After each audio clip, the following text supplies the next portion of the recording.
দিয়ে আর কি ড্রামটা নিয়ে আসছে। অ্যাকচুয়ালি আমাদের গেটটা এতটাই চাপা, গেট দিয়ে ঢুকছে না, এখন জঙ্গল দিয়ে আনতে হচ্ছে। পাগল করে বাবার বর ড্রামটাকে নিয়ে আসে, কারণ এটা কিন্তু মানুষের জায়গা, আমাদের বাড়ি দিয়ে ঢুকছিল না, মানে অনেক পরিশ্রম হতো আর কি, উপর দিয়ে নিয়ে আসতে হতো।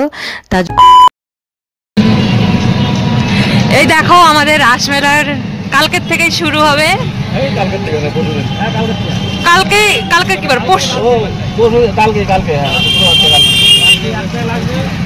এই দেখো অনেক দোকান কিন্তু বসে গেছে, আর এখনো দোকান বসছে রাস্তার দু সাইডে। আর এখনই যে লোকের ভিড়, আমি বরের সঙ্গে হেঁটে হেঁটে যাচ্ছি কারণ প্রচন্ড ভিড়। এই ভিড়ের মধ্যে টোটোতে আর উঠলাম না, আমরা এক জায়গায় যাবো। এখন আছি আমরা সাগরদিঘির পাড়ে। দিঘি আমাদের এই যা, আমি তো ইন্ট্রোটা দিতেই ভুলে গেলাম। তো hey everyone, welcome back to our channel. তোমরা সবাই কেমন আছো? আশা করি ভালো আছো। আমিও কিন্তু অনেক ভালো আছি। আজকে আমি আর আমার বর গিয়েছিলাম একটু বাজারে, অ্যাকচুয়ালি আমারই ডক্টর দেখাতে। দেন ভাবলাম চলো, যেহেতু বাজারে এসেছি কিছু তো অন্তত কিনে নিয়ে যাই। তার জন্য এই ড্রামটা আমি আর আমার বর পছন্দ করে কিনলাম। অ্যাকচুয়ালি আমাদের বাড়িতে কিন্তু এখনও শাওয়ারওয়ালা বাথরুম নেই, আস্তে আস্তে আস্তে আস্তে করতে হবে। মানে অনেক পুরোনো বাথরুম, তো এখনও বাথরুমটা কিছু হয়নি, এবার নতুন করে করা হচ্ছে না। ভাবলাম যে চলো শাওয়ারটা লাগাবো, এর জন্য ড্রামটা আমরা কিনলাম। এখন টোটোতে ওঠানো হচ্ছে। টোটো দেখো সিস্টেমটা কতটা সুন্দর, টোটোর সিস্টেমটা তো ভালো আছে। হ্যাঁ মানে উপরে আর উপরে উঠাইতে লাগলো না।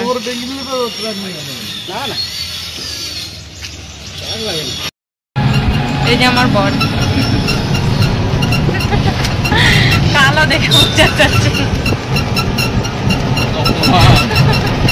আমরা কিন্তু বাড়িতে পৌঁছেও গেছি। এখন ড্রামটাকে নিয়ে যেতে হবে, কিন্তু এই চাপা গলি দিয়ে যাবে কি যাবে না এটাই ভাবছিলাম। ড্রাম কিন্তু নামানো হয়েও গেছে। দাঁড়াও, এই ড্রামটা নেওয়াতে না অনেক বড় একটা আর কি জিনিস হয়ে গেছে।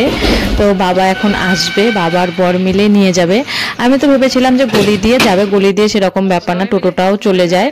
তো দেখো একদম কিন্তু আর কি গলিটা ভরে গেছে, বাবা আর বর নিয়ে যাচ্ছে। আমাদের যে চাপা গলি দেখাই যাচ্ছে না, কিন্তু ড্রাম দিয়ে ভরে গেছে। তোকে দেখা যাচ্ছে এখন ভিডিওতে।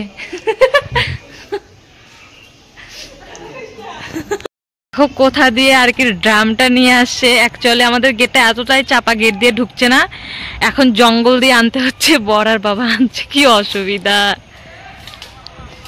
অনেক স্ট্রাগল করে বাবা আর বর ড্রামটাকে নিয়ে আসে, কারণ এটা কিন্তু মানুষের জায়গা, আমাদের বাড়ি দিয়ে ঢুকছিল না, মানে অনেক পরিশ্রম হতো আর কি, উপর দিয়ে নিয়ে আসতে হতো। তার জন্য আমি বললাম ঠিক আছে এই পাশ দিয়ে নিয়ে আসো। আর এই রাস্তাটা যদি না থাকতো আমাদের 2 কিলোমিটার মানে ঘুরিয়ে বাড়ির পিছন দিয়ে নিয়ে আসতে হতো। মানে কি যে অসুবিধায় পড়ে গেছি এই ড্রামটা এনে, বুঝতে পারি। যদি এই রাস্তাটা না থাকতো একদম এইবার ঘুরে ঘুরে আনা যায়। এখন যেহেতু ছোট দিনের বেলা, কোথা দিয়ে যে বেলা চলে যায় কোনো কিছুই বোঝা যায় না। বর কিন্তু আজকে সারাদিনে খাইনি, বাজার থেকে আসতে আসতে দেখো প্রায় আমাদের সন্ধ্যা লেগে গেছে। তারপরে কোনো ভিডিও ক্লিপই নেওয়া হয়নি, কারণ আমরা একদম ভালো লাগছিল না। এটা হচ্ছে তারপরের দিন সকালে, মানে হচ্ছে আজকের ভিডিও ক্লিপ।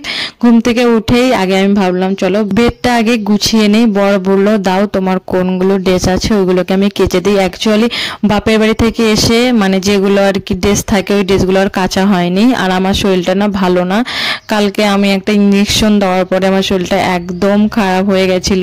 রাত্রে হালকা হালকা জ্বরও আসছিল। বর বললো ঠিক আছে তোমার কাপড় চোপড় কাচতে হবে না, তুমি আমাকে বলো আমি তোমার কাপড়গুলো কেচে দিচ্ছি, তুমি ঘরটা মানে ক্লিন করে বেরিয়ে আসো। আর অ্যাকচুয়ালি আমার বরই কিন্তু আমাকে মানে কাপড় চোপড় একটু কেচে দেয়, আর কিছু কিছু টাইমে আমিও কাচি। তোমরা আবার বলো না যে বরকে দিয়ে কাপড় চোপড় কাচাই, অ্যাকচুয়ালি এরকম কোনো ব্যাপার না। আমাদের বাড়িতে যে যখন পারে তখন সবাই আর কি করে দেয়। আর আমি যে বাড়ি থেকে এসেছি, যে এখন ব্যাগটাও ফাঁকা করে ব্যাগটা আমি একদম খাটে ঢুকিয়ে রাখছি, জুতোগুলো ঢুকিয়ে রাখছি, কারণ আমার না আলসামি লেগে যায় ব্যাগ গোছানো আর ব্যাগ আনলোড করা। বললামই যে আমার একদম ভালো লাগে না, মানে কি রকম যেন লাগে। তো আমার বরই কিন্তু এগুলো দিকে আর কি বেশি ধ্যান দেয় যে এটা করে নাও এটা করে নাও, মানে ও বললে আমার কাজটা আর কি ইজি হয়ে যায়, এরকম আর কি ব্যাপার। এই কয়দিন বাড়িতে ছিলাম, বাড়িতে না একটু তাড়াতাড়ি উঠতাম, আমার বড় নাকি তাড়াতাড়ি উঠতো, দুজনে একসঙ্গে হয়ে দুজন আমাদের না উঠতে একটু দেরি হয়ে যায়। অ্যাকচুয়ালি একটু তাড়াতাড়ি উঠলে সকালের দিকে যেহেতু আমাদের কাজ থাকে, তোমরা তো আমার ভিডিও যে যে দেখো তা জানো যে আমাদের সকালের দিকে একটু চাপ বেশি। এখন আমি তাড়াহুড়ো করে করছি কারণ ঘরটা আবার মুছতে হবে, স্নান করতে হবে, পুজো দিতে হবে, তারপরে তো অন্য অন্য কাজ আরো থাকেই। সকালে বর কাপড়গুলোকে মেলে দিয়েছে, এখন দেখি যে কাপড়গুলো শুকিয়েছে না হচ্ছে আবার একটু রোদে দিতে হবে। মানে কিছু কিছু ড্রেস শুকিয়ে গেছে আর এখনো কিছু কিছু শুকায়নি, দেখি এটা প্রায় শুকিয়ে গেছে, এগুলোও শুকিয়ে গেছে।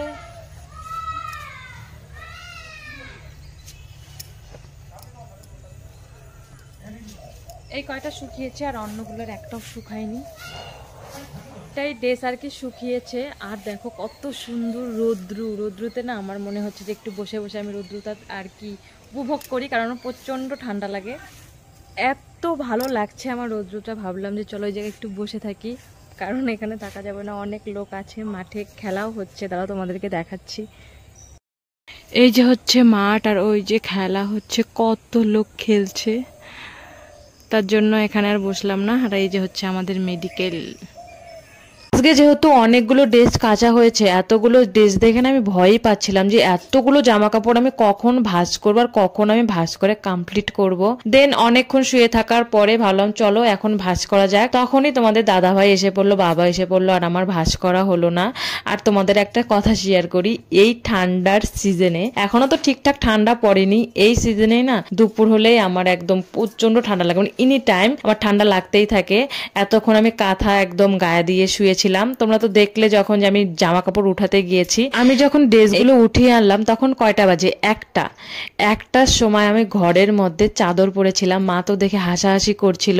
আমি যখন আর কি ড্রেসগুলোতে উঠাতে আর কি যাই তখন কিন্তু আমি চাদরটা রেখে মানে উঠিয়ে আনি, না হলে লোকে দেখে হাসাহাসি করবে। এখনো কিন্তু ততটা ঠান্ডা পড়েনি, কিন্তু আমার ঠান্ডাটা বেশি, আমি গরমটা সহ্য করতে পারি কিন্তু ঠান্ডাটা না আমার দ্বারা সহ্য করা হয় না আর কি, আমার প্রচন্ড ঠান্ডা লাগে, জানি না কেন যে এত ঠান্ডা লাগে।